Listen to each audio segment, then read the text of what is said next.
ali, quando ele foi fazer a transferência do veículo no Detran, o Detran barrou porque tinha um bloqueio Renajude. O que é o bloqueio Renajude? Possivelmente uma dívida que o antigo proprietário tinha. Ela pegou um empréstimo no banco. Só que assim, o processo tá há 15 anos rodando, Ok. tá? E aí, nesse vai e vem, ela foi comprando carro, desfazendo de carro, comprando carro. Aí sim ele resolveu fazer a transferência. Quando ele foi fazer, tinha um bloqueio Renajude. E era um bloqueio criminal. Era um bloqueio que estava em segredo de justiça, então nós não tínhamos acesso ao. Ele vendeu esse veículo em 2016 para um rapaz que era porteiro no prédio dele que se dizia amigo. Como o veículo ainda estava alienado, estava com as prestações, estava com parcelas. Olá, meu amigo, minha amiga, sejam todos bem-vindos ao Trânsito em Pauta, o podcast que traz assuntos para vocês relacionados ao nosso querido direito de trânsito. E hoje, um assunto que vocês me pediram, nós fizemos já um tema sobre isso, um episódio sobre isso, que é a questão da transferência de veículo, mas nós fizemos a parte administrativa. Hoje nós vamos falar da possível ação judicial em decorrência aí de situações que envolvem a venda mal feita de veículo. Passou por isso? Entregou o seu veículo com recibo em branco e não sabe onde esse veículo está hoje? Está recebendo multas? Como é que está a situação? Hoje a gente vai bater um papo sobre isso. Quem não me conhece, meu nome é José Luiz Igamonte, sou advogado, especialista em direito de trânsito, e eu trouxe aqui para esse nosso bate-papo de hoje, convidei a minha querida amiga Priscila. Boa noite, Boa Priscila. noite, Luiz Seja Camonte, como vai? bem-vinda. Obrigada, tudo bem? Se apresenta aí para quem não te conhece, por favor. Eu sou a doutora Priscila Spirlandelli, advogada especializada em Direito do Trânsito, atuante na área já há mais de 10 anos, com alguma experiência, para não dizer vasta experiência, em processos administrativos e judiciais que envolvam o direito do trânsito. 10 anos na área já? Sim, Já é uma boa estrada, já passou por algumas situações bastante. de Detran antes, pós-pandemia, Muitas, com várias questões que envolvem aí muitas. os problemas que o Detran nos traz e traz aos nossos clientes, né? Mais ou menos por Sim. isso. Mas vamos lá. Seguindo aqui já no assunto nosso, a questão da venda do veículo. O que uma pessoa, quando ela vai vender o veículo, o que ela tem que fazer ali para errar o mínimo possível, para fazer uma venda com tranquilidade, de uma maneira mais correta possível, para que lá na frente não tenha um problema indesejável? Na realidade, alguns cuidados têm que ser tomados até mesmo para quem está vendendo, não só quem está comprando, né? Quem está vendendo tem que tomar o cuidado de não mentir na venda, não enganar, ser transparente, fazer uma avaliação correta do veículo, se possível, fazer um laudo, ou então até mesmo levar até um mecânico para fazer uma avaliação, para ver se tem algum problema na parte mecânica, para evitar a futura ação judicial, inclusive de um problema de manutenção do veículo, Perfeito. né? Para o comprador, o ideal é ele fazer uma análise se o veículo tem restrição, se tem processos judiciais envolvendo esse veículo antes de fazer essa compra e fazer consultas, né? E também um laudo preliminar para saber se o veículo também não tem nenhum problema que possa acarretar uma ação judicial futura. Perfeito. Na questão da comunicação de venda, o que é isso, essa comunicação? É um preenchimento de recibo? O que é a comunicação de venda? A comunicação de venda, ela nada mais é do que o vendedor comunica ao órgão responsável, no caso o Detran, de que ele vendeu esse veículo. Por que isso? Porque enquanto ele não faz isso, ele é responsável por tudo o que acontece com o veículo, com multas, dívidas. Ele pode ser responsabilizado civilmente, às vezes até num acidente de trânsito. Existem processos, inclusive criminais, que podem recair, né, sobre o vendedor do veículo por falta dessa comunicação de venda. Então, a situação ela pode se complicar cada vez mais em decorrência de um simples ato que seria a comunicação de venda. Infelizmente, no Brasil, nós temos a cultura de que fica tudo para depois. Depois eu resolvo. Depois eu resolvo. Depois eu vejo como eu resolvo isso. Isso. Então, o que acontece? Quando você vende um veículo e você não toma esse cuidado, você fica à mercê, né, de sofrer ou processos judiciais ou até mesmo processos administrativos, multas podem entrar no seu prontuário que podem haver acarretar a suspensão da sua CNH. Se você estiver cumprindo uma suspensão na época da venda desse veículo e não fez a comunicação de venda, e esse comprador cometeu algum tipo de infração, essa infração pode virar a cassação da sua CNH. E então, assim, são várias consequências que podem vir a ter, que pode prejudicar demais o vendedor do veículo. E as pessoas, infelizmente, elas não têm a consciência, muitas vezes, da gravidade dessas consequências e dos prejuízos que isso podem trazer para elas. Sim, eu vou aproveitar essa palavrinha sua que pode gerar uma cassação da habilitação para trazer um caso específico que eu tive. A pessoa vendeu o veículo, entregou o veículo com recibo em branco. Essa pessoa vendeu para o João, que vendeu para a Maria, que foi vendendo, até que o último comprador tomava uma multa num dia sim, no outro também. Era uma multa todo dia. Resumindo, ela sofreu 34 processos de cassação da habilitação, que passou por um processo de suspensão, e aí a coisa tomou uma proporção que ela nunca imaginava, por conta de uma venda, e ela fez para um amigo, inclusive, entregou o veículo, depois você transfere esse veículo, e ela como é que, não acompanhou a trajetória desse veículo, o que foi feito. E aí, quando percebeu, o cenário estava bem complexo para ela, e só aproveitando esse gancho que você comentou aí. Na realidade, quando a pessoa vende o veículo, ela não toma o cuidado de fazer a transferência desse veículo ou o comunicado de venda dele imediatamente assim que recebe os valores, o que acontece? Geralmente, esse tipo de caso acontece com quem faz na confiança. A boa fé. É o que eu Então, assim, sempre é para um falo. amigo, é para um parente, e quando você vê, a coisa tomou uma proporção enorme. E aí acaba virando aquele carro que é só para rodar, porque ele já tem tanta multa, já tem tanta dívida, que a pessoa não consegue mais arcar com esse prejuízo. Sim. Então, assim, você, quando vai vender um veículo, você precisa ter o cuidado de receber os valores que você tem para receber, preparar a documentação adequada para fazer essa transferência e comunicar a venda imediatamente, o quanto antes, para que você não venha sofrer esse tipo de processo. Como você falou do caso do seu cliente, eu tive uma cliente que fez a comunicação de venda, inclusive no cartório. Só que a demora que o cartório teve, eu não sei se eles perderam o documento lá e não fizeram a comunicação para o Detran, ela sofreu 16 processos de cassação, mesmo fazendo a comunicação de venda no E cartório. ela fez o certo ainda. Sim. Ela fez o certo. Então, assim, mesmo você fazendo certo, você corre o risco de ter prejuízos, porque ela teve que entrar com ações judiciais para cancelar essas cassações, ela teve que juntar provas, demonstrar para um juiz. Então, assim, são coisas que são evitáveis se você toma as medidas corretas antes de efetivar a venda do veículo. Algumas precauções simples que podem evitar uma maior lá na frente. Sim, e que Perfeito. não é tão difícil hoje em dia, né? Porque atualmente tudo é online, você consegue fazer as coisas de forma a otimizar o seu tempo, sem ter que ser presencial. Então, assim, eu acredito que talvez agora, com um pouco mais de conhecimento que as pessoas tenham, a cultura também está mudando, então as pessoas vão ter menos prejuízos nessa parte. Entendi. Bom, voltando ainda na questão da comunicação de venda, eu posso dizer que a comunicação de venda ela é obrigatória ou facultativa? A comunicação de venda ela é obrigatória. Obrigatória para evitar. Ela é obrigatória exatamente para evitar esses prejuízos para o vendedor. Tá. E quem é o responsável aí pela comunicação de venda? Vendedor, comprador? Como é que fica isso? O vendedor, ele é o responsável pela comunicação de venda. O comprador, ele é responsável pela transferência do veículo. Certo. Mas a comunicação de venda tem que ser feita pelo vendedor. Perfeito. Qual que é o prazo que o novo proprietário tem para fazer a transferência do veículo? Então, o novo proprietário, pela lei, ele tem até 30 dias para fazer a transferência para o veículo. E a comunicação de venda? Até 60 dias. Bom, vamos lá.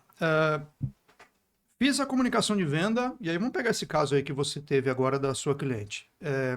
Fiz a comunicação de venda, e só explicar para quem não é de São Paulo, porque nós temos aqui um decreto de 2014, que quando você leva a documentação lá no cartório para reconhecer firma, o próprio cartório já comunica a Detran e Secretaria da Fazenda, só que nem todos os estados possuem esse tipo de atividade.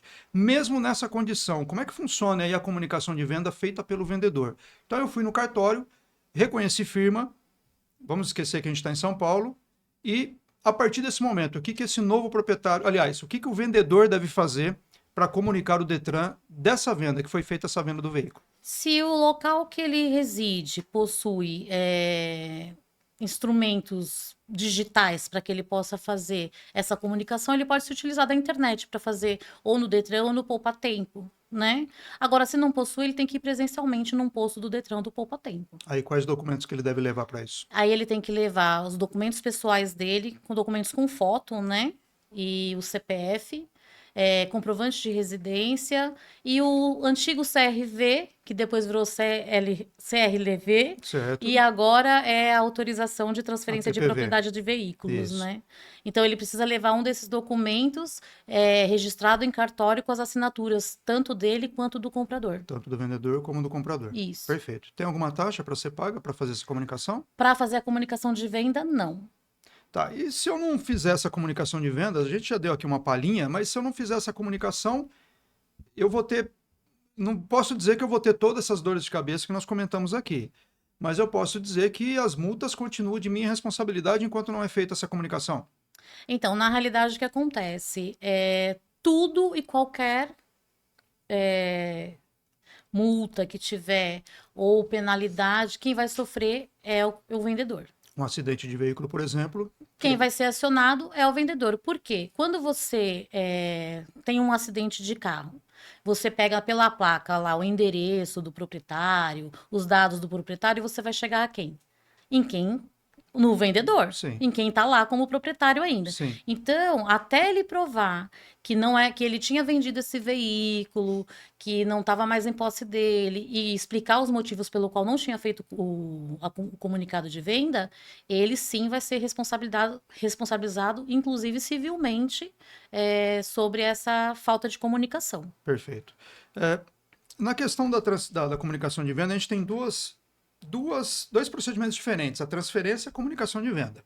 Transferência, o novo proprietário que faz, e a comunicação de venda, o antigo proprietário. Posso dizer que essa comunicação de venda ela já transfere o veículo para o novo proprietário? Não, não é automático.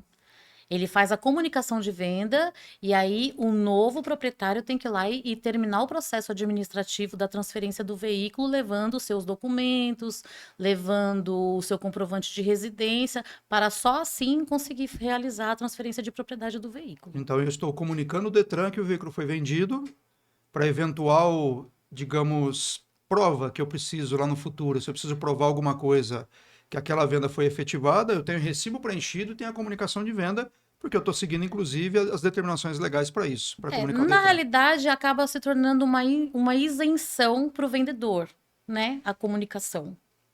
Mas ele não deixa de ser responsável, mesmo com a comunicação estando lá, pois pode acontecer, pode ocorrer de num processo judicial, mesmo assim ele ser acionado e ele ter que provar que ele vendeu aquele veículo, né? Porque tudo que tiver até a data da transferência da propriedade, a responsabilidade é solidária.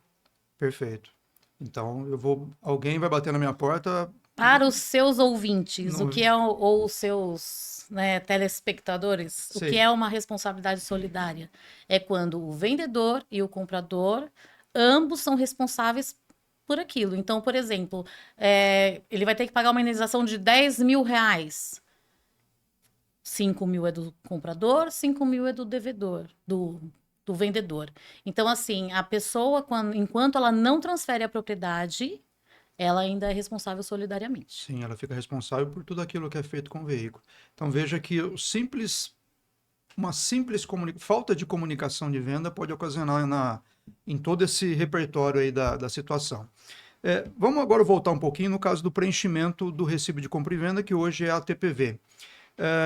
Vamos imaginar um cenário que eu vendi o veículo, recebi os valores já, só que o novo comprador ele não quer ou ele não assina esse recibo de compra e venda. Como é que eu devo proceder a partir de então? Então, na realidade, o correto seria já fazer tudo ali, quando ambos estão terminando a negociação, fez o pagamento. Mas se por acaso ele se recusa a fazer qualquer tipo de assinatura e entregar esse documento, o ideal seria fazer uma notificação extrajudicial, dando um prazo para que essa pessoa faça, né?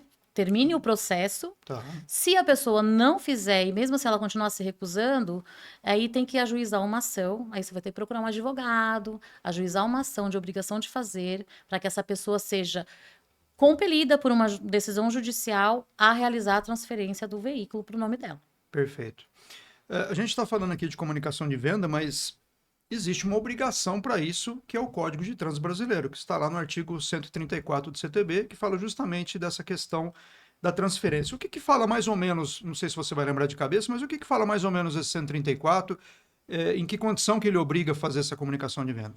Então, na realidade, o artigo, dentro da lei, ele é mitigado. O que que é mitigado? Ele pode ser flexibilizado. Apesar dele falar que a responsabilidade é do vendedor fazer a comunicação de venda, no momento, por exemplo, de uma ação judicial, a partir do momento que esse vendedor ele consegue comprovar que ele vendeu o veículo através de um contrato, de um comprovante de pagamento, de conversas por e-mail, WhatsApp, enfim, provas que mostrem que ele vendeu o veículo e que ele fez a entrega desse veículo, ele consegue por muitas vezes se eximir da responsabilidade solidária que persiste no artigo 134, Certo. né? Então, assim, não é uma responsabilidade absoluta, é o que a gente chama de responsabilidade relativa. Então, o artigo, na realidade, ele flexibiliza muito essa parte. Apesar de ser taxativo na questão de a responsabilidade é do vendedor fazer a comunicação, a responsabilidade da transferência é do comprador, mas para não. Como que eu posso dizer assim? Para que esse vendedor não sofra demais as consequências do que um terceiro está provocando, já que ele é um vendedor de boa fé, o artigo ele se flexibiliza para tornar a responsabilidade relativa. Obviamente, desde que eu tenha toda essa documentação que Desde você que está você tenha falando. todas as provas. Caso contrário, melhor cumprir o 134, fazer a Sim. comunicação de venda para evitar qualquer tipo de É, sabores. eu aconselho sempre a seguir o que está no rigor da lei. Porque isso é uma garantia para você, Sim. né? Se você seguir o que a lei especifica, ou então até mesmo que o próprio processo administrativo da compra e venda de veículos especifica, você não vai ter problemas. Perfeito. No caso do 134, que praticamente é a comunicação de venda que o 134 ele se menciona. Se eu fizer a comunicação de venda, cumprir com os requisitos do artigo 134, eu vou ser responsável, e não houver, obviamente, a transferência do veículo. Eu continuo responsável aí por IPVA, por multas, como é que funciona isso? Então, na realidade, o 134 do CTB, ele não pode responsabilizar você por taxas e impostos. Porque aí a gente entra num outro tipo de legislação, que aí entra a legislação tributária, né? Então, o CTB, o 134, ele não te cobra isso. Ele diz que você é responsável, sim, por multas, infrações, isso sim. Mas o CTN já pode penalizar você com ações na dívida ativa, o seu CPF pode ficar vinculado, se você tiver bens, os seus bens podem ser penhorados.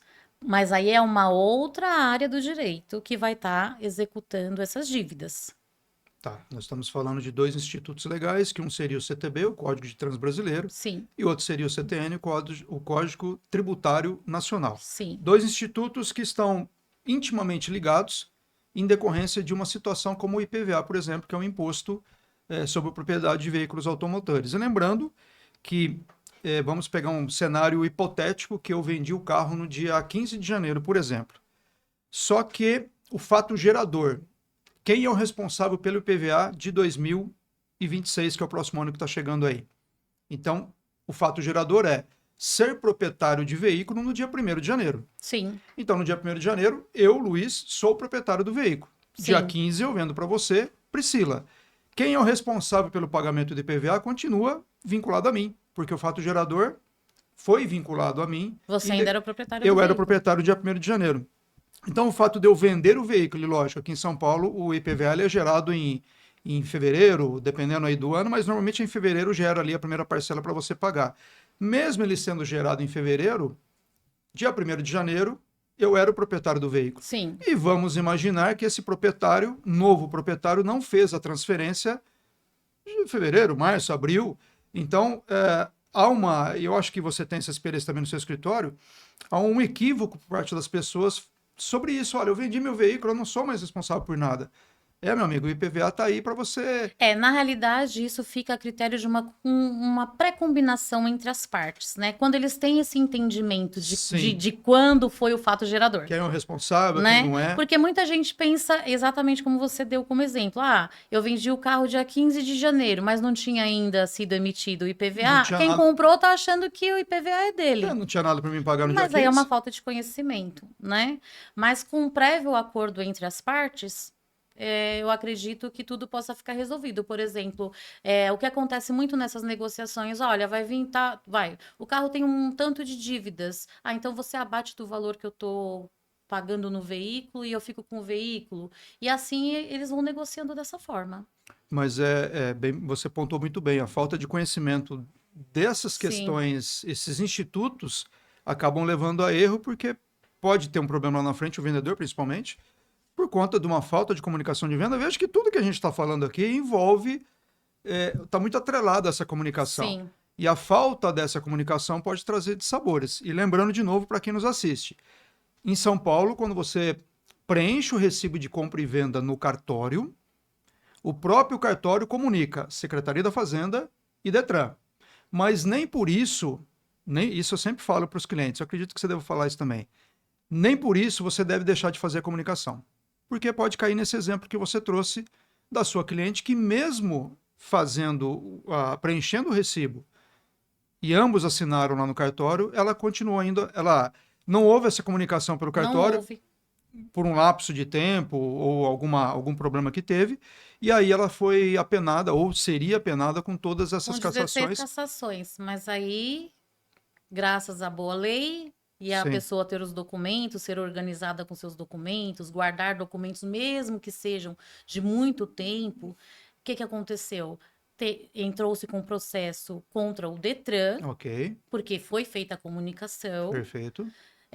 Como a gente não. A gente queria agilidade no processo, quando você entra com uma ação contra o Detran e você já vai pedindo logo danos morais, a primeira coisa que o juiz faz é É não negar, querer te dar. é negar. Então é melhor você nem pedir isso para não ter problemas. Sim, Então eu entrei com uma ação normal para derrubar as 16 cassações, provei que o veículo realmente havia sido vendido e que por um erro do cartório e um lapso temporal aquelas multas entraram para o prontuário dela, e após isso, um processo contra o cartório. Aí sim, contra o cartório, coube danos morais. sim. Aí conseguiu, você estrategicamente resolver o problema do cliente com uma ação judicial direta. Falou, olha, eu quero suspenda ou cancela essas cassações, dependendo da estratégia que você utilizou naquele momento, para manter o direito dirigido do seu cliente.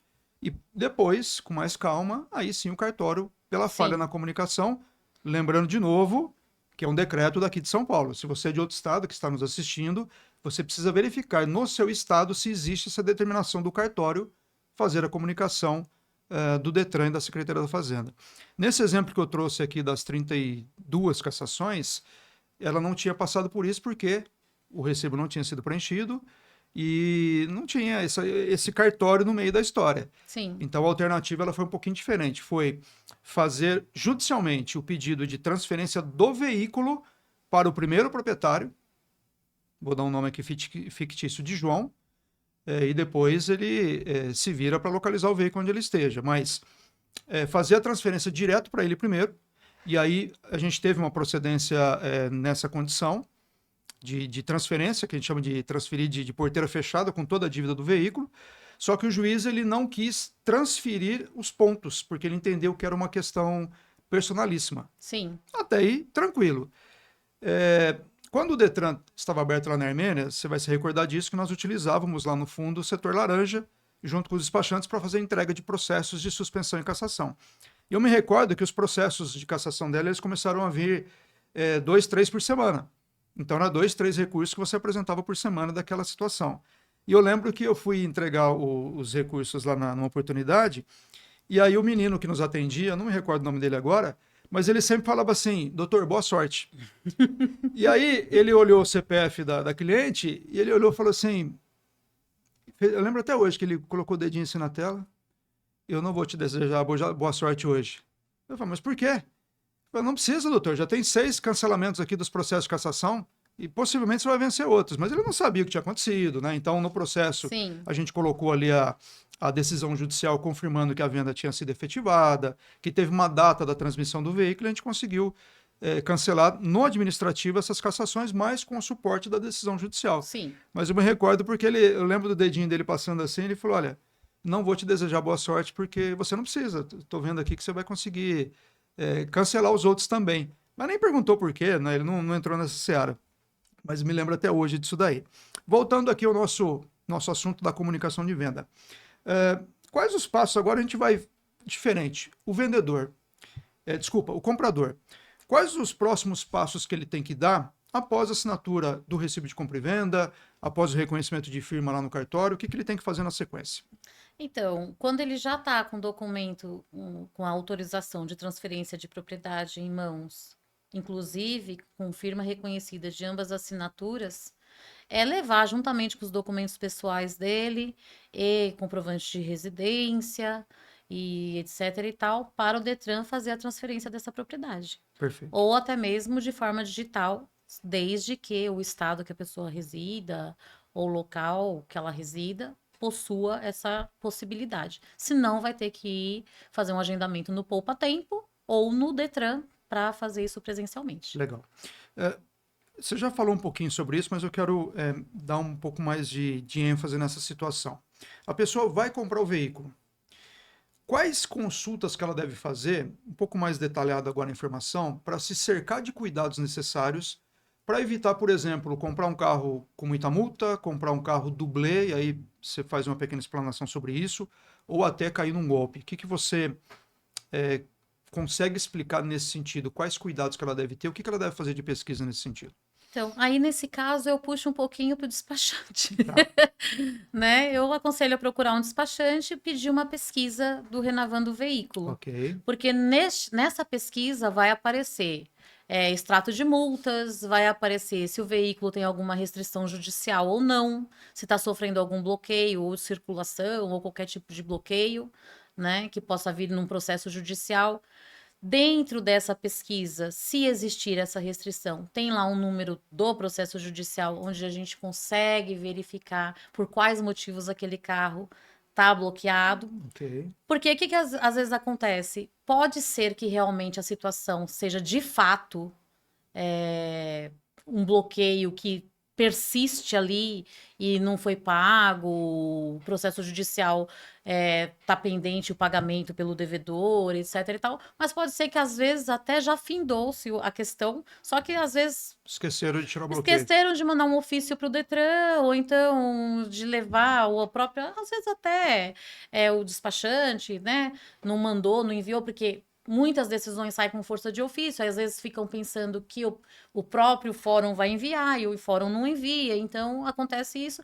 E aí você consegue destrinchar isso para o cliente, né? Olha, compra esse veículo porque isso aqui já finalizou, puxar certidões, principalmente nos processos trabalhistas, porque se é uma pessoa, CNPJ. pessoa jurídica, ou até mesmo uma pessoa física que é um MEI, que tem um PJ, às vezes tem um funcionário, dois, essa pessoa também está passível de sofrer um processo trabalhista. Sim. E às vezes esse veículo está bloqueado lá, tem restrição judicial.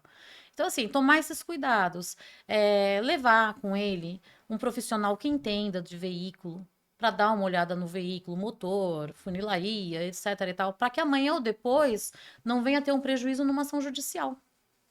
Porque às vezes você está comprando um bem achando que está tudo certo. E você só vai descobrir as coisas, às vezes, depois de 6 meses, 7 meses, quando se passou até o prazo de garantia Do que o veículo. comprador tem de obrigação com o vendedor. Sim. E aí, com relação ao dublê, o que você me explica primeiro para a gente o que é um dublê e como é que as pessoas podem se cercar de cuidados para evitar comprar um carro nessa condição? O dublê é um problema, né? Porque, na realidade, é uma clonagem de placas, uma clonagem de veículo, que eles pegam uma placa de um veículo que é, vamos dizer assim, quente, Original, bonito. original, bonito, tudo certinho, sem dívidas, sem nada, e colocam num carro completamente cabritado, né? Então, assim, antes de comprar, é bom ter um laudo também. Por quê? Porque as peças são numeradas, né? Sim. Então, se você tem um laudo anterior de um veículo, você vai saber se aquele carro que você está comprando é o mesmo que está constante naquele laudo. E um Sabe- carro dublê não tem isso. Você sabe que eu tive estou com um caso, aliás, sem citar nomes, que a pessoa tomou cuidado de marcar um encontro num lugar movimentado para ver o veículo, para comprar o veículo, que marcou no shopping. Então, tranquilo, até aí, tranquilo. Chegando no shopping, o veículo, ele localizou o veículo com a suposta proprietária. Hoje a gente sabe que não era proprietária, se passando, aliás, pela proprietária do veículo original, e uma pessoa com, sabe aquele jaleco colorido, refletivo, de fazendo vistoria. A vistoria é fora do local correto para Sim, isso. E aí ele chegou, olha, tudo bem, eu sou fulano, oi, tudo bem, eu sou o proprietário do veículo, e o menino que estava fazendo a vistoria na prancheta falou, só um minutinho, já terminei a vistoria, eu vou lá fazer a impressão, já volto aqui para vocês. E deixou as duas partes conversando. Todo mundo fazia parte do golpe ali, e depois ele sim. veio a saber disso. Ele foi, imprimiu, já estava impresso o documento, voltou, entregou para a suposta proprietária, virou para o meu cliente e disse: olha, excelente aquisição. O veículo está lacrado, não tem nenhuma imperfeição, nenhuma batida, nada. Espero que dê negócio para vocês. E virou as costas e foi embora. Tudo falso. Essa empresa que fez a vistoria não fez vistoria nenhuma, a proprietária não era proprietária e a vistoria não era vistoria nenhuma. E ele acreditou naquele documento. E é ali que foi o erro dele. E aí eu conversando com ele, eu falei: olha, você errou nesse momento. Porque vai comprar o veículo? Vou. Então você tinha que tirar o veículo dali e levar em qualquer vistoria, ali perto mesmo. Credenciada, É, ali né? perto, qualquer vistoria. O que, que ia acontecer? A pessoa que estava com o veículo não iria para essa vistoria, porque lá ia dar que era um Sim. veículo que depois deu que era um veículo furtado. E aí, como é que ela chegou até mim? Esse veículo foi embora para o Rio de Janeiro e. Desculpa, Paraná, ele foi embora para o Paraná. Lá no Paraná não conseguiu transferir, não conseguiu fazer seguro e ela não entendia, a pessoa não entendia por que, que não conseguia. Aí entrou em contato comigo porque achou que tinha algum bloqueio em Renajude, algum bloqueio de dívida, alguma coisa assim. E aí ela contou a história, né? Eu estava conversando com a esposa dele, depois eu conversei com ele, contou a história toda, eu falei, cadê o veículo? Eu falei, tá na garagem, dá para você descer com o telefone lá? Dá. Ela foi com o telefone, ela e o marido, falou, olha, abre o carpete, vai ter um recorte no carpete, leia o número do chassi com calma, seu marido vai conferir no documento e eu vou anotando aqui. Aí começou, 9B, não sei o quê, o marido, opa, tá errado. Começa de novo, 9B, deu errado. Eu falei, fala para mim o chassi qual que é. Aí ela passou o chassi para mim, na hora que eu consultei, deu que era um veículo furtado. Eu falei, pode voltar para a residência que a gente vai continuar a conversa. Estava fazendo uma videochamada com eles, aliás. Aí, conversando com eles, aí eu passei a informação. Eu falei, olha, seu veículo pelo chassi, você percebeu que o chassi que está no veículo é diferente do que está no documento? Ah, percebi. Eu falei, então, o veículo que está aí na garagem de vocês é um veículo furtado. E aí o pessoal começou a ficar branco, né? E passar todo aquele cenário, depois conversando com a moça, ela falando assim, doutor, por qual condição esse veículo passou, qual carga negativa esse veículo tem e ele está nas minhas mãos agora? O que eu faço com esse carro agora? Falei, olha, primeiro você vai fazer o seguinte, você vai levar numa vistoria aí em Curitiba, que vocês conheçam, para fazer a vistoria e ver realmente se esse veículo é produto de furto, como apareceu aqui para mim. Depois que vocês fizerem isso, volta para casa, vai para a delegacia com outro veículo, conversa com o delegado. É distante? Ah, a delegacia é distante. Então conversa com o delegado, fala que você está com o veículo furtado, conta para ele o que aconteceu e se ele permite você ir da sua casa até a delegacia com ele rodando, para não ter problema no caminho, principalmente. Sim. E aí apresenta o veículo lá para a autoridade que esse veículo não é de vocês, né, que pertence a outra pessoa. Ela falou, tá bom.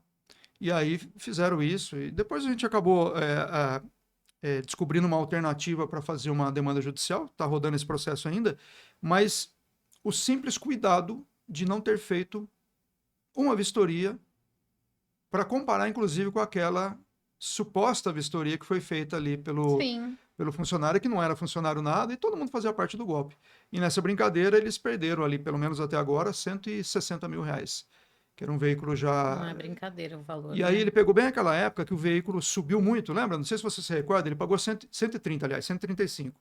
E o veículo bateu 180 mil naquela época.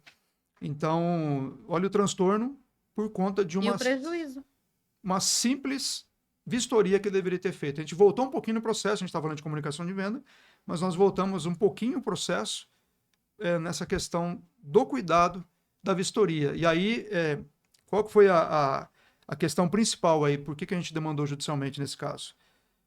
Quando ele fez a transferência do veículo, a transferência dos valores para a proprietária, ele tomou cuidado de transferir para a proprietária que constava no documento. Eu falei, mas como isso? Deixa eu pegar o documento do veículo, estava lá Priscila, CPF da Priscila bonito, o recibo de depósito, Priscila com outro CPF. Eu falei, tem coisa errada aqui, tem CPF não bate. Quando eu consultei o CPF da Priscila, na verdade, o CPF pertencia ao João, não à Priscila. Então, a conta bancária foi aberta de maneira fraudulenta. Olha o cenário todo. Um golpe Um imenso, golpe atrás do né? outro. Tem o banco, tá todo mundo envolvido aí, sofrendo o golpe na história. E a gente descobriu isso. Então, aí, por conta dessa descoberta, nós optamos por uma estratégia, estamos discutindo essa ação no judicial. Mas tudo começou por uma falta de cuidado, ou, aliás, de uma confiança que você falou no começo da nossa conversa aqui, da questão da boa-fé, de acreditar no que as pessoas prometem, normalmente de conhecidos. Nesse caso não era conhecido, mas ele acreditou na frase que o funcionário da vistoria fez, que, olha, você está fazendo uma excelente aquisição, o veículo está lacrado, o veículo está ótimo, espero que dê negócio para vocês. Obrigado, e foi embora. Ainda bem que eles encontraram um profissional como você, que conseguiu descobrir isso antes que eles fossem abordados na rua, por uma blitz ou uma coisa, e o prejuízo, inclusive o prejuízo moral, e aí fosse muito maior. E aí eu vou te contar outra, porque eu estava fazendo uma videoconferência com os dois, ela e a esposa e o marido, e aí ela falou assim, depois que a gente descobriu que era um veículo furtado, voltamos para a residência, ela voltou para a residência, tá, vamos continuar aqui. Ela falou assim, doutor, você não vai acreditar, quando a gente pegou o carro em São Paulo e voltou para Curitiba, no caminho a gente foi parado pela Polícia Rodoviária Federal. Só que ficou ali só no cara crachá, mandou a gente embora, estava tudo certo, fez o bafômetro. Na época pediram para fazer o bafômetro, fizeram, pode ir embora. Se tivesse feito uma vistoria um pouco mais detalhada, com um pouco mais de cuidado, teria visto que era um veículo furtado, e aí, até que se prove o contrário, uma receptação. Poderia estar respondendo um processo criminal pesado. Até hoje respondendo. Então, eu estava conversando com os dois e eu percebi que eles estavam rindo, mas aquele riso de nervoso, de ter passado por toda essa situação, esse desconforto, talvez ter sido abordado de uma maneira diferente pela Polícia Rodoviária Federal e ter visto aquela condição do veículo e ter uma questão criminal envolvida nessa história toda aí. Você sabe que eu estou com um caso agora que acabou de entrar para mim no escritório? Mas assim, as pessoas às vezes também elas demoram um pouco para tomar as decisões. Isso faz com que o problema cresça. Então ele se torne maior do que ele era alguns anos atrás, né? Ele vendeu esse veículo em 2016 para um rapaz que era porteiro no prédio dele que se dizia amigo.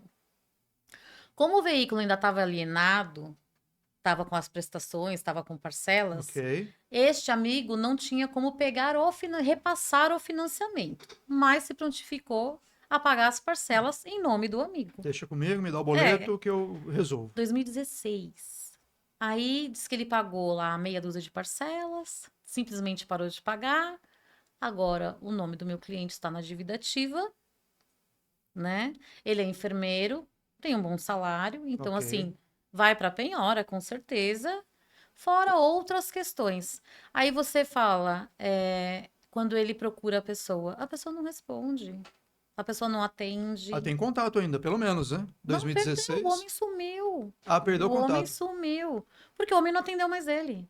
Ele começou a cobrar, escuta, passa pro seu nome, passa pro seu nome. Porque quando acabou a alienação, ele falou para mim, doutor, eu até falei para ele, não precisa me dar dinheiro nenhum mais, eu só quero que você passe pro seu nome. Só resolva. Eu não quero ter o problema mais, né?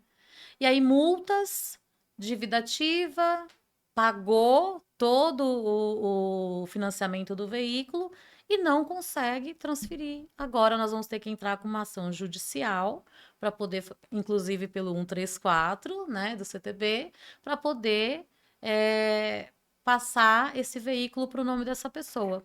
Aí eu te perguntei para o cliente, tem contrato de compra e venda? Não. Tem algum e-mail? Não. Tem alguma conversa que prove que você vendeu o Ah, veículo? troquei o telefone e perdi tudo. 2016, olha quanto tempo essa pessoa demorou para tomar uma providência para resolver um problema tão sério, tão grave.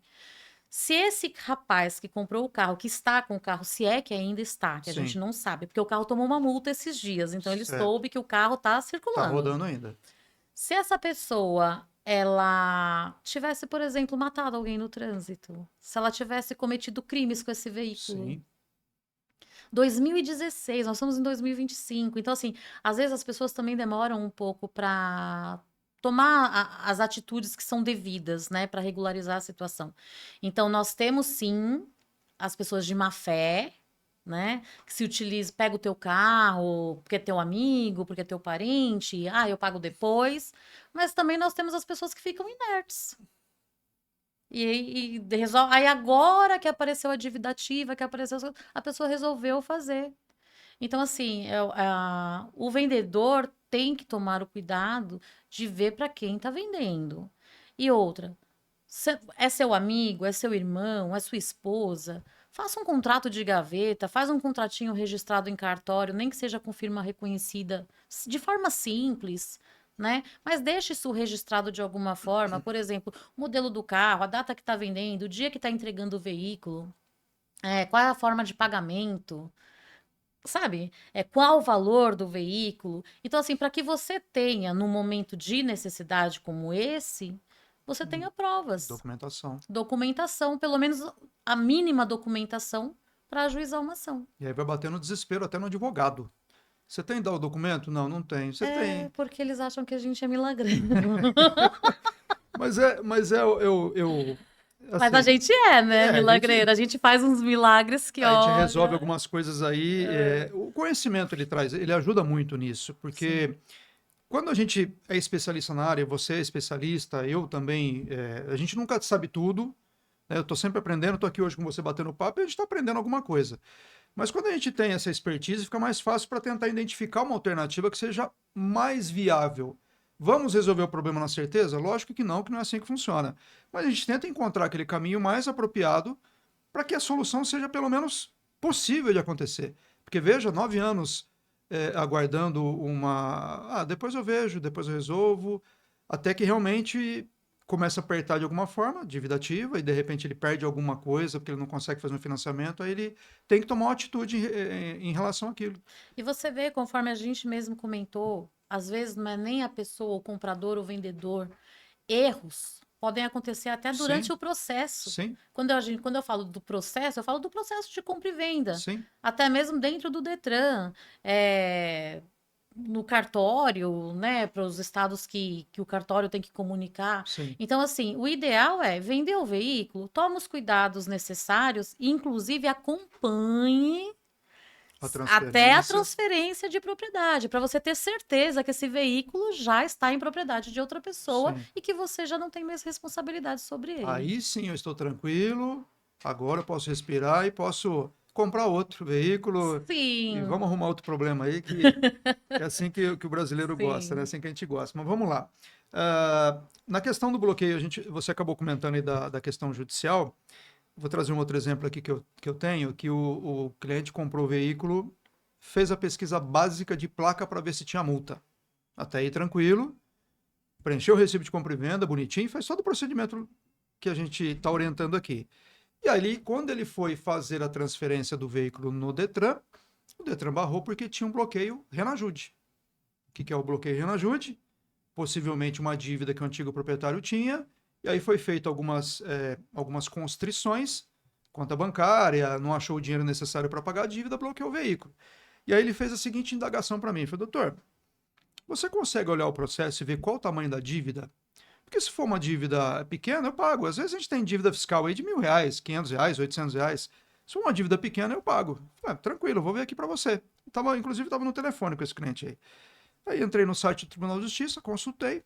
Eu falei, olha, a dívida é uma dívida tranquila, acho que dá para você pagar. Qual que é o valor do seu veículo? Ah, vale 22 mil, alguma coisa, eu paguei 15. Então, né, já dá para desconfiar alguma coisa, mas tudo bem. Falei, a dívida aqui está na pequena bagatela, arredondando, de R$ 1 milhão. Ele falou, como assim? R$ 1 milhão, é isso que você ouviu, R$ 1 milhão. 1000, põe um monte de zero aí que vai dar R$ 1 milhão. E eu acho que dá para pagar, não dá? Ele falou, doutor do céu, mas de quando que é essa dívida? Ele falou, o processo, eu expliquei para ele, o processo vem de longa data, mas o bloqueio foi feito em data X. Quando que você comprou o veículo? Ele comprou tipo um ano depois. O bloqueio entrou hoje, ele comprou o ano que vem. Então ele tinha condições de pesquisar e vem a figura do profissional do despachante, que pode fazer essa pesquisa mais profunda e identificar eventuais problemas que uma pesquisa simples não consegue ver. E aí ele falou, olha, eu vou ver o que eu faço, ver se eu devolvo o veículo, falei, vê o que você faz, mas a falta de cuidado na pesquisa, principalmente no antes da comunicação de venda, a gente voltou um pouquinho, de não fazer uma pesquisa bem feita para poder evitar uma dor de cabeça como essa e dentre outros tantos assuntos aqui que a gente está comentando, né? Sim. Tantas coisas. Bom, a gente falou ali da questão do condutor, do novo proprietário fazer aquisição, o vendedor, a gente já comentou alguma coisinha, mas vamos voltar nesse assunto, como é que o vendedor se cerca de cuidados mais detalhados na venda do veículo? O vendedor, como disse anteriormente, ele tem que se respaldar através de documentos, né? Então, por exemplo, fazer um documento de compra e venda desse veículo. Se você não tem possibilidade de fazer um documento num contador, num advogado, faça nem que for um contratinho de gaveta entre as partes, registre isso em cartório com firma reconhecida, guarde lá o comprovante de que aquela pessoa te pagou, as conversas da negociação e faça o comunicado de venda do veículo imediatamente assim que fizer o registro no cartório, Registrou no cartório, comunicação o quanto antes, o quanto antes. para evitar que. Aliás, para evitar não, para demonstrar sua boa-fé e para se cercar de documentos necessários para numa eventual necessidade você ter ali para se defender e para demonstrar sua boa-fé. Sim, após você fizer a comunicação de venda, procure acompanhar para ver se esse comprador já fez a transferência para o nome dele, se ainda não fez. Se não fez ainda, mesmo que esteja dentro do prazo dos 30 dias, manda uma mensagem, manda uma notificação. Olha, o nome fictício, João. Eu vi aqui que o carro ainda continua com a minha propriedade. O que aconteceu? Porque também o órgão público tem um lapso temporal, né, Sim, para poder realizar o procedimento. Então, não é assim, você fez a comunicação hoje e amanhã ele já tudo tá no resolvido nome do do do comprador. comprador, né? Mas vamos supor que você espera lá 15, 20 dias. Faz a consulta novamente, pede para o seu despachante de confiança fazer a consulta. Tá com a sua propriedade ainda? Chama a pessoa, fala, olha, como é que é? Você vai fazer, não vai fazer? Se você perceber que a pessoa vai se recusar, continua se recusando, aí você notifica de forma extrajudicial, ou com AR, ou por SEDEX, alguma coisa que prove que você enviou aquela notificação para aquela pessoa, deixe isso com você e, se necessário, contrate um advogado e ajuize a ação de obrigação de fazer. Se você estiver dando algum tipo de dano moral ou material, nessa ação também é possível você cobrar essa parte. Perfeito. Ah, eu acho que você já falou bastante aqui, mas você consegue falar mais alguma coisa de eventual erro que o vendedor faça na venda que pode prejudicar ele? De repente, algum exemplo que você tenha no escritório? Alguma coisa adicional do que a gente conversou aqui, ou você acha que já esmiuçou tudo? Olha, eu acho que falamos do erro material, processual, né? E o erro comportamental, Comportamental. que Boa. é a falta de boa-fé do comprador, né? Desculpa, pode falar, pode continuar. Porque às vezes aquela pessoa, ela tá comprando o veículo de você em determinada situação e você concorda exatamente por ter a confiança, Certo. o elo, às vezes amizade ou o elo de família, coisas assim. Só que quem tá comprando de você já sabe que não tá comprando de boa fé. Então, assim, você percebe já logo nos primeiros dias, quando essa pessoa demora muito para fazer essa transferência, pode ter certeza que alguma coisa vai ter aí. Então, assim, eu recomendo, como profissional, não venda parcelado para passar para o nome depois. Ou a pessoa ela tem o dinheiro para te dar, ou ela te dá em cheques, ou nota promissória, alguma coisa que você consiga executar esse valor e já passar esse bem para o nome dela, Porque senão você fica preso naquele bem até que a pessoa te pague. Eu tô com um caso de uma pessoa que ela não tem CNH, ela é só proprietária do veículo, Ok. né? Uma moto. Aí Tá. vendeu a moto. Vendeu lá em 10 parcelas de R$ 1.500. São 10 meses. São 10 meses aquela pessoa. Já é a segunda vez que a moto é apreendida e levada para o pátio. Já é a segunda vez que ela tem que sair da casa dela e ir lá buscar a moto. Isso porque ligam para ela. Mas vai saber o que estão fazendo com essa moto? Porque já é a segunda vez apreendida na rua. Por enquanto, só apreendida. Só A gente está falando só de apreendida. questão administrativa. É. E- Para quem é de grandes centros, a gente sabe o que que a moto tem ocasionado aqui em São sim. Paulo, né? E aí ela já a segunda vez foi lá buscar. Aí ela me ligou e falou assim, doutora, o que que eu faço? Ai, porque a mulher me mandou esse documento aqui e ela disse para eu assinar, que era uma autorização de transferência de Transferência. propriedade, Tá. né? Aí eu falei, ela falou assim, só que falta uma parcela. Como que eu vou fazer? Eu falei, manda ela te depositar a parcela agora, aí você assina. Enquanto ela não te depositar, já que você esperou todos esses meses, agora você esperar a última parcela não vai dar em nada. Agora, você que está tratando o negócio agora, desde o início, não venda. Ou então, se vender parcelado, pega nota promissória, pega cheque, passa no cartão de crédito, parcela isso de uma outra forma, mas não deixe de transferir para o nome do atual proprietário, porque isso vai acarretar problemas para você. Eu tenho percebido, nesse pouco tempo de experiência que eu tenho, que a, Pouquíssimo, né, doutor? a questão. Não, um Pouquíssimo. pouquinho. Nossa, você é Calma que uma vai criança. denunciar a idade. Mas eu tenho Ah, percebido nesse pouco tempo que a boa-fé é o problema na história. Porque eu estou de boa-fé e eu imagino que você também está. Eu não consigo enxergar a maldade que está na outra pessoa, ou pelo menos me cercar de cuidados de uma eventual maldade que pode vir. Porque é um bem, é um veículo que ele pode se transformar numa arma. O veículo pode ser.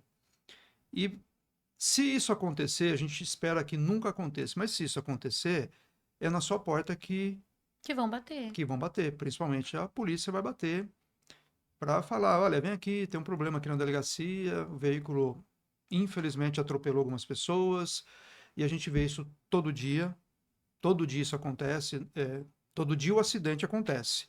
E aí, quando você vai se desdobrar em cima de propriedade de veículo, em cima de documentação, às vezes não tem isso. Não é que você não vai conseguir comprovar, óbvio, você vai ter o direito de prova ali, mas até isso acontecer, a dor de cabeça Demora um pouco. demora, a dor de cabeça já se instalou, já vem aquela preocupação de uma eventual prisão em decorrência de um acidente, de uma situação complexa. Às vezes essa boa-fé, ela também é um pouco do que a gente chama de economia burra, né? Porque às vezes a pessoa fala assim, ai não, mas eu não vou faltar no meu trabalho hoje para resolver isso, porque eu não posso perder meu dia de R$ 50, de R$ 100, né? Porque se a gente for falar em questões financeiras, as pessoas que têm um poder aquisitivo maior, elas têm quem cuide dessas coisas para Sim, elas, sim, quem perfeito. resolva para elas, né? E por elas. Mas a pessoa que tem uma condição financeira mais inferior, é ela que tem que tratar de tudo. E muitas vezes, ou por falta de entendimento, ou por falta de orientação, ou por falta de tempo. Então, é uma economia burra, porque assim, como o senhor mesmo disse, uma pesquisa simples, às vezes, pode te livrar de um problema. Se você Sim, pedir para um despachante fazer uma pesquisa, você está vendendo um bem, ou você está comprando um bem de 15, 20 mil reais, vamos falar de uma pessoa com um poder aquisitivo menor. Gasta 50, 100 com o despachante para ele sim, fazer a pesquisa para você, né? sim. Então, assim, acaba se tornando uma economia burra neste momento, o que vai te causar e onerar muito no futuro. Porque lá na frente, se acontece, por exemplo, esse exemplo que o senhor deu, Vai ficar mais caro. da pessoa responder um processo criminal, ela vai ter o direito de provar, com certeza. Mas para isso, ela vai ter que contratar um advogado criminal, ela vai ter outros prejuízos, porque até ela provar que ela é inocente, nisso já teve um prejuízo moral enorme, porque já causou uma desconfiança no meio da sociedade em volta dessa Sim, pessoa. Então, assim, as pessoas, elas brincam muito, assim, elas não levam a sério algumas consequências, sim. né? Só que o que a gente tem que deixar aqui claro é que tudo que está na lei, mesmo que seja uma coisa simples como a comunicação de venda de um veículo, que as pessoas acham que é simples, trazem consequências muito graves se você não tomar as providências corretas e não se cercar de documentos, de acompanhamento do processo, né, desse processo de venda até o final. Quando é o final dele? Quando a pessoa transferiu para o nome do comprador. Tirou do seu nome e já está no nome de outra pessoa. Aí sim, aí você pode ficar tranquilo, porque aí você já não tem mais responsabilidade sobre aquele bem. Enquanto isso, tem que ficar em cima. Foi um bem que você lutou para conquistar, que você está passando para frente ou por motivos pessoais, que você precisa se desfazer daquele bem, ou para conquistar um bem maior. Não importa, mas são cuidados que você tem que tomar em todos os estágios. Pode ser um Fusquinha ou pode ser um carro mais caro, esses Porsches, pode ser o que for. Mas você tem que tomar esse cuidado em todo o tempo.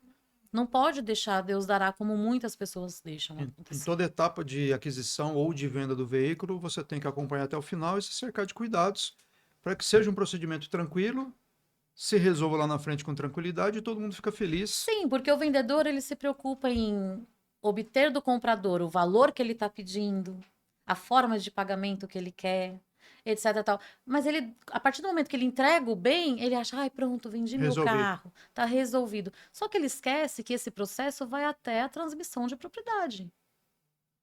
A transferência da entrega do bem, eu sempre falo que ela deve ser a última coisa que vai ser feita dentro de um procedimento. Primeiro, vamos resolver a questão de pesquisas. Se possível, vai junto com o comprador, o vendedor, o comprador, vai junto fazer a vistoria, vão juntos lá fazer a vistoria do veículo. Passando da próxima etapa, olha, realmente eu gostei do veículo, eu vou fazer a aquisição, acertou os valores, tudo bonitinho, acertamos? Vamos para a vistoria. Proprietário, antigo e atual e novo proprietário. Vai para a vistoria, já faz a vistoria ali, já verifica se tem alguma pendência, se de repente tem alguma coisa ali que já não agradou, já resolve ali na hora, que aí a gente vem a questão da economia. Às vezes você deixa de gastar. Hoje a vistoria está por volta de 180, 200 reais, 150, dependendo do lugar, ou de gastar 100 reais com despachante para fazer uma pesquisa aprofundada e tem uma dor de cabeça muito maior. Semana passada um despachante me procurou porque um cliente dele chegou lá com uma documentação, um ofício judicial para fazer a transferência do veículo. E ele não estava entendendo a resposta do Detran, porque ele deu uma entrada na documentação, o Detran devolveu e falou, olha, não vou transferir esse veículo. Ele não estava entendendo a resposta. Eu falei, manda para mim a resposta do Detran. A resposta era o seguinte, não vou transferir o veículo, receba a ordem judicial, eu, Detran, recebo a ordem, só que não vou cumpri-la porque existe um bloqueio Renajude. Que com certeza era de algum outro processo que não aquele que estava Não aquela pessoa que estava comprando. pedindo a transferência. É do né? proprietário anterior. Eu falei, quando que ele comprou esse carro? Recibo de compra e venda, qual a data do recibo de compra e venda? Foi semana passada, isso, coisa de 10 dias antes. Eu falei, legal, então vamos agora verificar a data do bloqueio Renajude com o processo ou os processos. Quando a gente fez pesquisas, eram 8 processos de bloqueio Renajude, entre trabalhistas e processos cíveis, com datas de 4, 5 anos para trás. Então, ele só veio para o despachante, por quê? Porque ele tinha uma decisão judicial ali, que era um processo trabalhista dele. Nesse processo foi convencionado que o veículo ia ser dele. Ele pegou essa decisão judicial, ele não sabia o que fazer com isso, levou para o despachante Na realidade, ele ganhou uma ação o judicial, veículo na trabalhista. numa ação trabalhista. Então, Eu falei, aí conversei com o despachante, eu não conversei com ele. Eu falei, olha, orienta ele a voltar com a documentação para o advogado dele, para orientar o advogado em termos dessa pesquisa que a gente fez, desses bloqueios, para depois ele ver o que ele vai fazer, porque ele não pode ficar com esse veículo. Então ele ganhou, ele teve uma indenização, já tinha passado toda a etapa do processo judicial, já tinha ali do processo da trabalhista, já tinha sentença positiva, ele tinha direito, e aí foi feito um acordo dentro do processo. que ele aceitou o veículo que ele aceitou, como forma de pagamento. Ok. Mas com certeza quem ofereceu o veículo já sabia que já estava bloqueado em 8 processos. Eu já sabia. Aí quando eu fui ver o processo judicial dele, era um processo de 2012. Aí quando você para pensar um pouquinho, 2012 até 2015, se ele já teve um processo lá em 2012, será que já não teve outros anteriores, trabalhistas? Então, esses bloqueios já eram em decorrência de outros processos trabalhistas anteriores ao dele. Então, fez um péssimo acordo. Eu não sei em que condições que foi feito lá no momento, mas Sim. a orientação foi: chama o seu cliente aí, o despachante, chama o seu cliente, explica para ele, passa esse relatório que você me mostrou com os processos, explica para ele e fala para ele conversar com o advogado. Porque existem esses bloqueios e, na verdade, ele não poderia nem ter aceito esse acordo por conta desses bloqueios, mas Não tiveram cuidado não da tiveram pesquisa. cuidado de pesquisa. Veja que ele não estava nem adquirindo o veículo numa transação normal de compra e venda ali de dinheiro para cá e veículo para lá, mas foi em decorrência de uma transação em que um veículo estava passando por eles. Então, o cuidado seria: vamos pesquisar primeiro para verificar as condições desse veículo para depois fazer alguma consideração a respeito ali de um eventual acordo ou não. Tanto é que ele pode até comentei com ele, fala para o advogado dele analisar, porque pode ser uma litigância de má-fé isso aí da outra parte. Com certeza. Porque sabia que o veículo Ofereceu um bem que já estava já estava com penhora de outros bloqueado. processos, então verifica, passa para o advogado tem acesso ao processo inteiro, então ele sabe o que está acontecendo, ele vai ter condições melhores ali de analisar eventuais alternativas que ele pode ter. Mas olha, a dor de cabeça, o que a gente vem falando aqui desde o início, de pesquisa e comunicação de venda. Dois assuntos que a gente está Tá batendo na tecla, batendo né? aqui. Pesquisa antes da compra, comunicação de venda depois da compra, e aí específico para o vendedor. Voltando ainda no nosso assunto, que a gente deu aqui alguns... Só dando um adendo na parte da pesquisa, é engraçado que as pessoas, elas entram no Reclame Aqui, elas entram em vários sites de pesquisa antes de comprar qualquer coisa, né? Até uma máquina de lavar, para saber se a loja é boa, tem tem boa alguma- pontuação, Sim. etc e tal. E quando vai comprar um carro, não toma esse cuidado. Não faz a pesquisa. Talvez seja porque a gente vem na economia que você comentou. Talvez seja isso. Que a gente vai no Reclame Aqui da vida, ou qualquer outro comentário que tem lá na internet, não paga nada. É rápido e não paga nada. Quando nós vamos para um despachante, aí tem um custo Sim, que seja o mínimo possível, mas tem um custo. mas a máquina custa 5 mil, você vai consultar grátis. Você está adquirindo um veículo de 30, 40 Sim, mil, você não pagar às vezes 50, 100 reais numa perfeita pesquisa. observação. Não tinha parado para Então, pensar é nisso. uma questão de. Não digo desídia, porque é como eu falei, é uma questão cultural. As pessoas estão habituadas a fazer negócios entre elas, e aí nós entramos naquela parte que eu falei, que é a economia burra. Sim, Né? Você economiza 100 reais hoje, 150, 200, 300, vai com a vistoria, vamos sim, colocar assim, a pesquisa mais a vistoria, 300 reais. Só que lá na frente, às vezes você, no caso do seu cliente que teve o dublê, por exemplo, perdeu mais de 200 mil reais. sim. Porque perdeu o valor, perdeu o veículo e não sabe nem a quem recorrer para recuperar. Então, assim, sem ofensa nenhuma para ninguém, mas é uma economia burra se você for pensar na questão do valor do bem que você está adquirindo. Sim. Se a gente fizer essa comparação, porque eu não tinha parado para pensar nisso. Uma coisa é você adquirir uma máquina, no exemplo que você deu, de Um 5 celular mil. de 1.000 reais, de dois Sim, mil, tá, você vai falar, nossa, 100 reais, vou pagar quase 10% do valor do bem. Mas um veículo, sim, porque muitas das vezes é uma economia de uma vida que você está pagando naquele veículo, é um sonho que você está realizando. perfeito. Você passou uma vida economizando para conseguir chegar ali, para conseguir adquirir aquele bem, entendeu? Ou até mesmo quem está vendendo ficou uma vida com aquele carrinho porque não podia trocar, não podia ter outro, mas aí conseguiu, às vezes, um valor melhor, ganhou um dinheirinho, vai complementar para comprar o carrinho do sonho, né?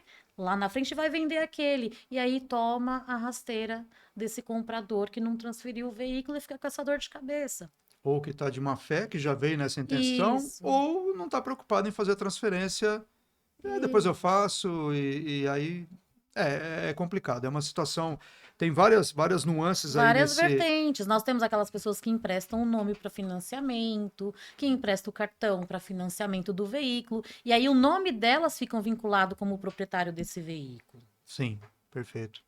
O, o- eu lembrei de um caso aqui agora, um outro, mas voltando para uma questão que seria o golpe.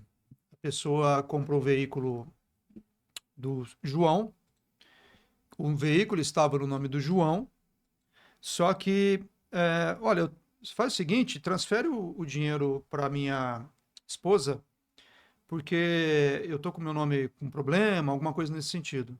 E aquele veículo era um veículo produto de furto, que era o dublê também, caiu num golpe. Mais de um caso que a gente teve com relação a isso. Então, ao invés de tomar o cuidado de transferir para o proprietário, transferiu para um terceiro que não tinha nada a ver com a relação jurídica. E nessa condição, tá, mas você transferiu para ele, mas quando eu começo a conversar com o cliente, começo a explicar para ele, ele mesmo se para pensar e falar, não, realmente não faz sentido. Porque se eu estou comprando do João, por que eu estou transferindo para o nome da Maria? E é outra coisa que entra aí, a questão da comunicação de venda. Quem está vendendo o veículo, mesmo que vai fazer, está vendendo para o João, não deixa depositar na conta da Maria. Você tem que, se você está vendendo, tem que ser na conta de para quem você vendeu. Para quem você Pra que vendeu. quem está comprando de você tem que depositar na conta do proprietário. Sim, Por quê? Porque é uma forma de que você tem de provar amanhã ou depois que você pagou por aquele bem, né? Porque amanhã ou depois, quem paga mal paga duas vezes, sim, né, doutor? perfeito. Amanhã ou depois eu posso alegar que não recebi nada. Eu chego para você, já ouvi um caso desse com uma colega. Marido e mulher foram fazer a venda de um bem. Só que alguém te mostrou a certidão de casamento? Não, Alguém te mostrou a declaração de união estável? Eles chegam e falam que é marido e mulher. sim. Aí você vai, paga lá. O Pra... carro tá no nome da mulher, Sim. mas aí você vem com esse probleminha da conta aí, paga no nome do marido. Some o valor, você tá com um carro que às vezes ou é roubado, ou a pessoa vendeu, sei lá, cometeu qualquer fraude ou golpe, você vai provar como que você pagou por aquele veículo. E vai comprovar que você. Como que você comprova que aquele depósito que você fez foi relativo àquele veículo, se o João não era o proprietário do veículo, na verdade era a Maria? E que geralmente esses objetos de golpe não têm o valor de mercado normal. Um pouco menor. Você já vai no valor menor. Então, assim, é complicado, né? É, Aí a gente entra na questão da boa-fé mesmo. tem que. Sempre batendo sempre na mesma tecla. Pesquisa antes, comunicação de venda depois. Agora vamos eventuais soluções E em o nome do problemas. vendedor, para quem é comprador, é importante. Porque não faz as pesquisas somente na placa do veículo, mas faz as Perfeito. pesquisas também se essa pessoa não está sofrendo um processo de execução, um processo na justiça, aonde esse carro até pode não estar com bloqueio naquela hora, no momento da pesquisa no Detran, mas ele já pode estar com um pedido de bloqueio lá no E processo. amanhã entra e não deu tempo, você compra o veículo. Isso, Perfeito. Principalmente de empresas, CNPJs, sim. pessoa física, você comentou que também é importante pesquisar, bem observado. Passamos agora, vamos falar um pouquinho aqui sobre o problema já está instalado. Então, houve ali, vamos dar um exemplo hipotético aqui, a gente vai tentar trabalhar uma possível solução. Vendi o veículo, comprei o veículo, na verdade, e não vi que tinha bloqueio Renajude ou que tinha, por exemplo, um bloqueio administrativo no Detran. Como é que a doutora lida com um problema desse? Quando chega esse problema, como é que ela lida com isso? Vamos trabalhar aqui eventuais soluções para problemas que podem acontecer no nosso dia a dia aqui. Aí você vai fazendo as perguntas, eu vou respondendo como se fosse seu cliente aqui. Vamos lá. Na realidade, primeiro de tudo, a gente tem que saber qual de onde veio esse bloqueio, né? Ele é decorrente de quê, né? Vamos lá.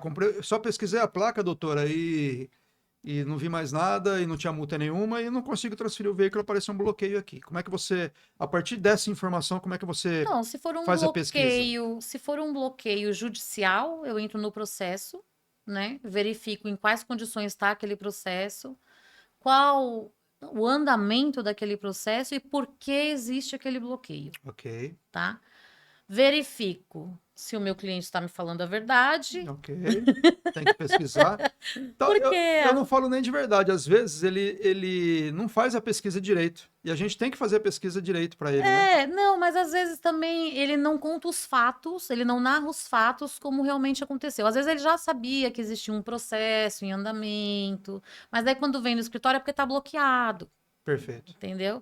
E aí a gente tenta entrar. Se for um caso, por exemplo, que o comprador agiu de boa fé e ele comprou esse veículo, por exemplo, eu peguei um caso assim, tá?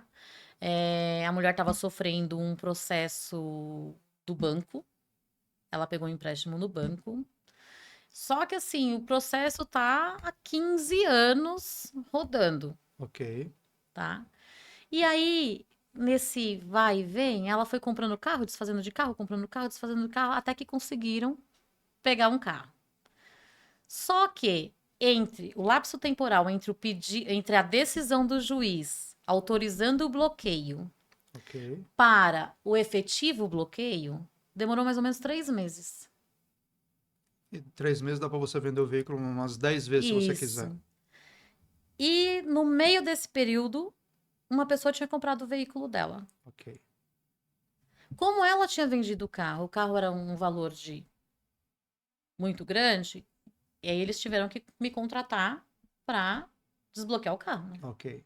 Aí eu entrei com embargo de terceiro, comprovei que o veículo foi bloqueado somente após a venda, Perfeito. comprovei lá todas as datas direitinho, fiz a linha do tempo, né? E aí ganhamos o embargo de terceiro, desbloqueamos o carro.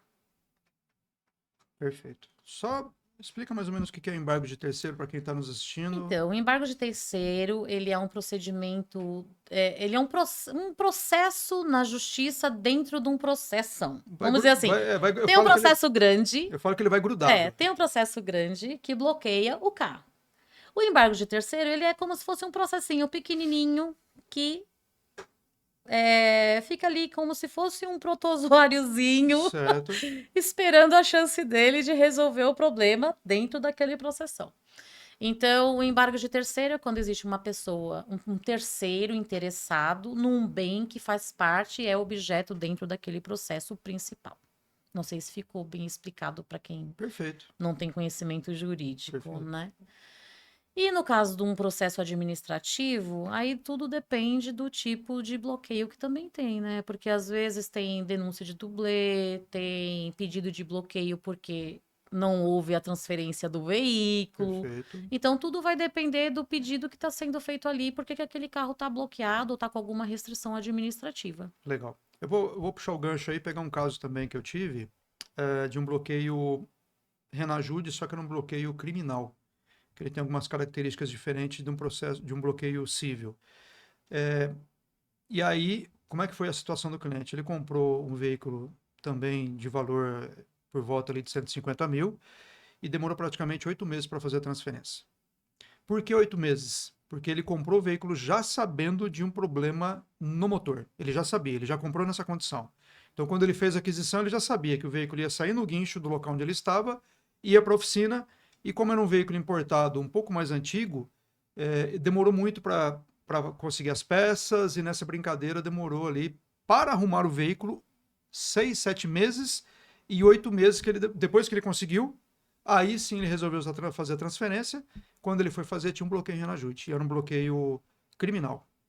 Era um bloqueio que estava em segredo de justiça, então nós não tínhamos acesso Ao ao processo. processo para saber o que é que tinha acontecido. E aí a opção foi: vamos marcar ali uma audiência com a promotoria, promotor de justiça daquele processo, para que ele pudesse nos passar algumas informações do que era o processo e eu também pudesse mostrar para ele que esse cliente tinha adquirido o veículo de boa fé e poderia ali, no eventual, dentro do mesmo procedimento ali, também pedir o desbloqueio. E ali ele me explicou que ele podia ali daquela situação, do que era, porque em tese, aquele bem foi adquirido antes com produto de eventual crime e foi vendido para o meu cliente. Então teve ali um lucro 2 vezes, dependendo da situação. Então ele me passou o que ele podia passar. E aí eu passei para ele todas as informações. Eu levei fotos do veículo na oficina, expliquei, olha, tá aqui o depósito bancário que foi feito nessa data.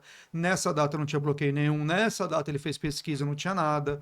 E aí expliquei toda a situação. Ele falou, olha, doutor, pelo que você está me passando aqui, seu cliente eu percebo que ele é um terceiro de boa fé realmente.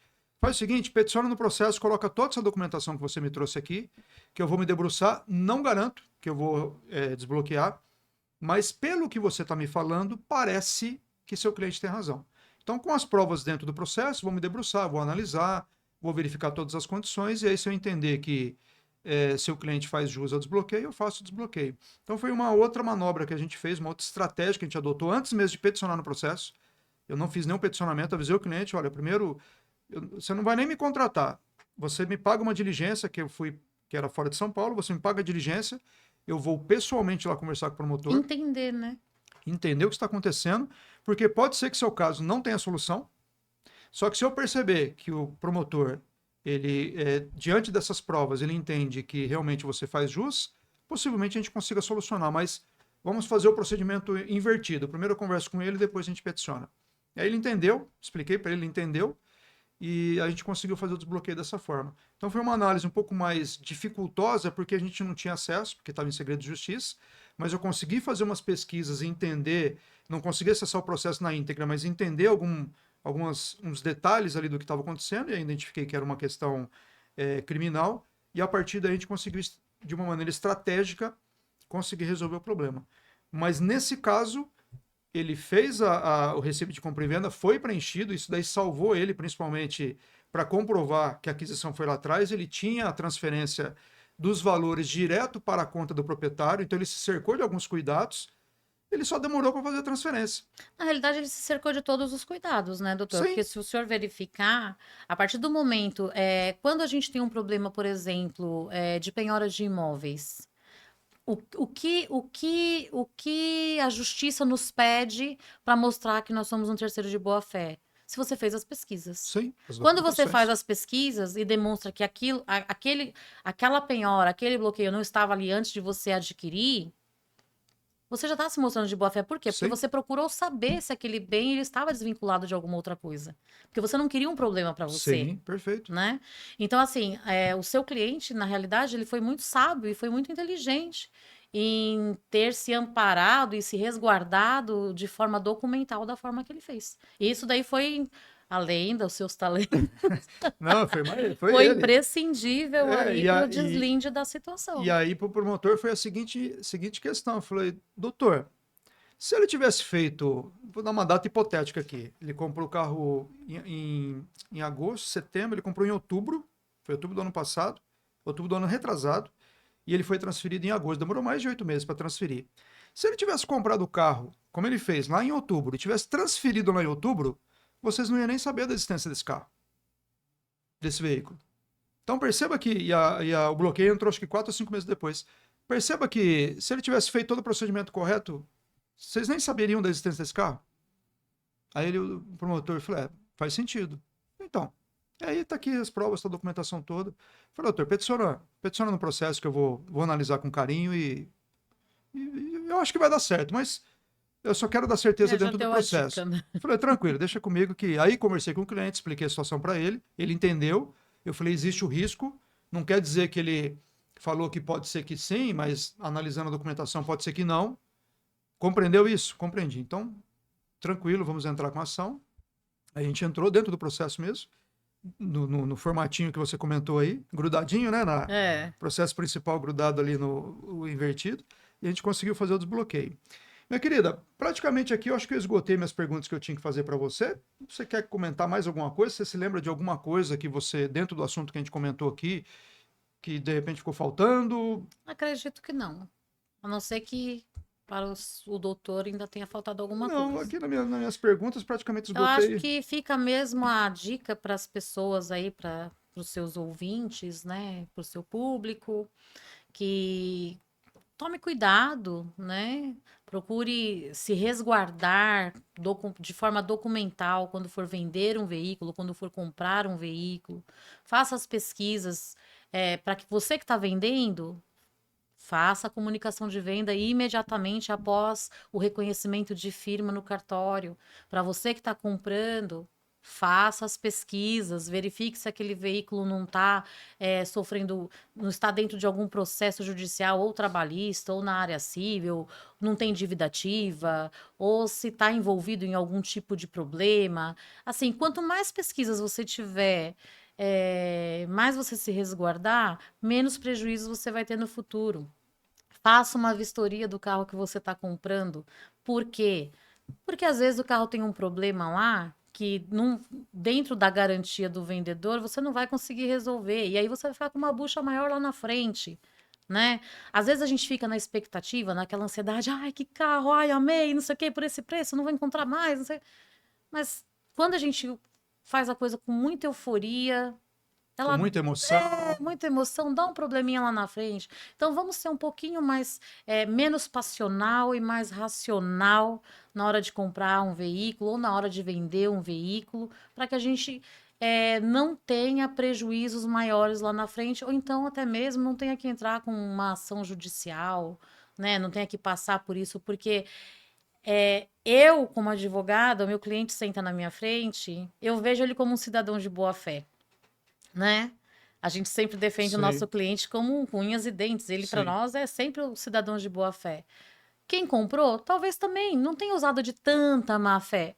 Às vezes aconteceu alguma coisa na vida que a pessoa não conseguiu pagar, né? Aconteceu Um um contratempo. contratempo. E um deixou de um lado, outro deixou do outro e a coisa ficou largada. Só que, infelizmente, o judiciário não pensa dessa forma. O judiciário, ele principalmente quando se trata de direito de trânsito, que é um direito que a gente fala que é um direito mais administrativo, que rege esse direito, são mais as leis administrativas, resoluções, portarias, etc. e tal. Quando se trata de direito de trânsito, você tem que provar que você é inocente. É o contrário de um direito penal, que todo mundo é inocente até que se prove o Sim. contrário. No direito de trânsito é diferente. Todo mundo é culpado até que você prove o contrário. Então, assim, eu só dou um conselho. Documentos. Façam pesquisas, tenham certeza de que aquele bem realmente está desembaraçado. E para quem está vendendo, faça a comunicação de venda imediatamente. E quem está comprando, se certifique que o bem não tem problema algum, principalmente no judiciário. Maravilhoso. Só esse pedacinho final aí já matou toda o bate-papo que a gente fez aqui hoje. Doutora, só tenho que agradecer aqui a sua participação. Depois eu vou deixar, você me passa os seus contatos, que eu vou deixar gravado no vídeo e até na descrição aqui embaixo. Se você quiser fazer alguma consideração final, uma despedida, fica à vontade Eu aí. que agradeço o convite, me sinto muito honrada no meu primeiro podcast. E já vamos. Ele disse que é primeiro de muitos, E então tá bom. muitos. Depois a gente volta com outro assunto aqui que seja de interesse também. Já pega outro assunto Eu qualquer e espero que vocês tenham gostado, que tenha ficado esclarecido, né? Tudo que a gente conversou aqui, que tenha sido de uma forma clara e simples para que as pessoas pudessem compreender.